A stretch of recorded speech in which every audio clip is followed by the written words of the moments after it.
¿Qué onda, profe? Voy a comenzar con la explicación, pero si ve que estoy volteando sospechosamente a mi pantalla, es porque estoy cambiando de escena para enseñarle mi estructura y para que se vea bien. Hey. Okay. Bueno, comencemos. En la estructura primaria. Bueno, aquí tenemos el amino terminal de este lado y el carboxilo terminal de este lado. ¿Y cómo lo podemos ver en nuestra estructura? Bueno, la metionina sería nuestro amino terminal, que es como lo que da, o sea, como podría decirse como lo que da inicio a la proteína. Y aquí está la arginina, que sería en este caso el carboxilo terminal.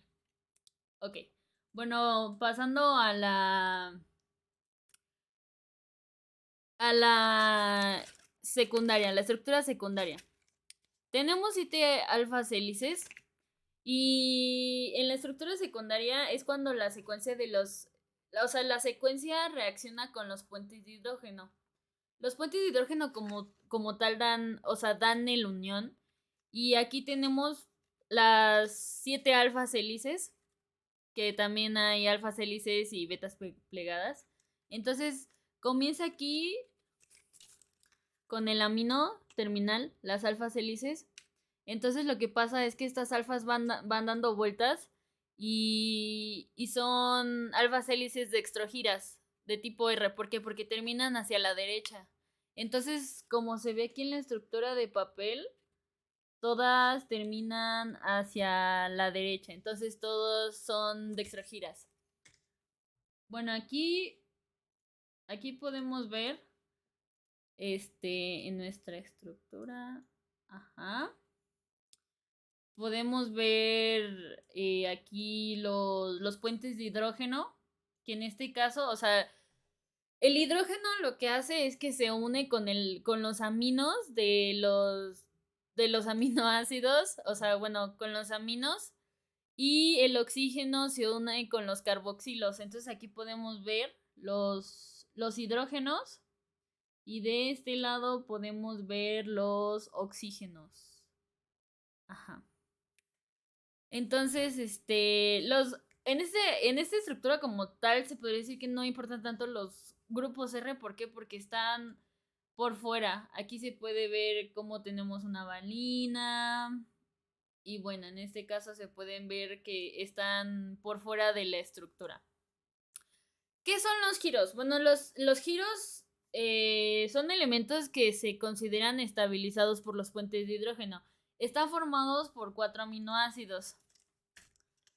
De este lado tenemos 3 giros del lado del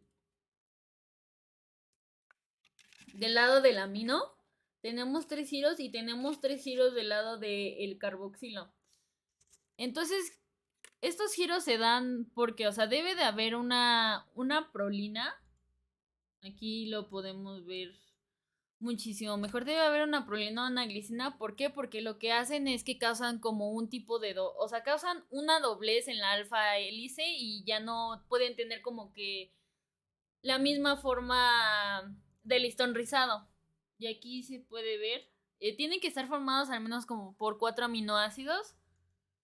Entonces, bueno, aquí podemos ver que tenemos una isoleucina, una serina, una glicina. Y bueno, se ve que son más de 4. Creo que por aquí se podía ver una prolina. Mm, bueno, aquí está la prolina. Aquí se puede ver la prolina, que también la prolina es llamada como el interfesor de las hélices. ¿Por qué? Porque esta causa el doblez. Bueno, ya expliqué la parte de que hay 3 giros en los aminos y hay 3 giros del lado de los.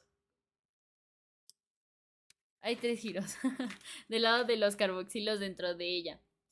Y si quisiéramos considerar eh, el random coil, bueno, se podría considerar como aquí, al menos en esta estructura, que en la cuarta hélice.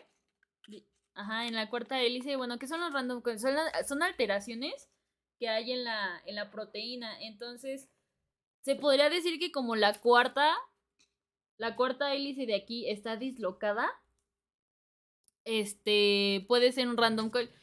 Pero como tal, en la estructura que tenemos de este lado, no hay un random coil, no hay como tal una alteración.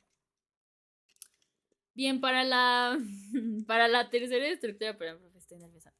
Para la tercera estructura, bueno, lo que pasa es que cuando hay ciertas atracciones presentes en las alfas hélices, aquí sí, como tal, sí importan los grupos R. Aquí hay puentes disulfuro, puentes de hidrógeno, hay fuerzas intramoleculares. Aproximadamente el 30% de los puentes de hidrógeno forman parte de la estructura terciaria, lo demás forma parte de la estructura secundaria. Y aquí se puede ver más o menos aquí se pueden ver los puentes de hidrógeno, como estas son las fuerzas que unen a la proteína, ya hablando de la estructura terciaria de este lado.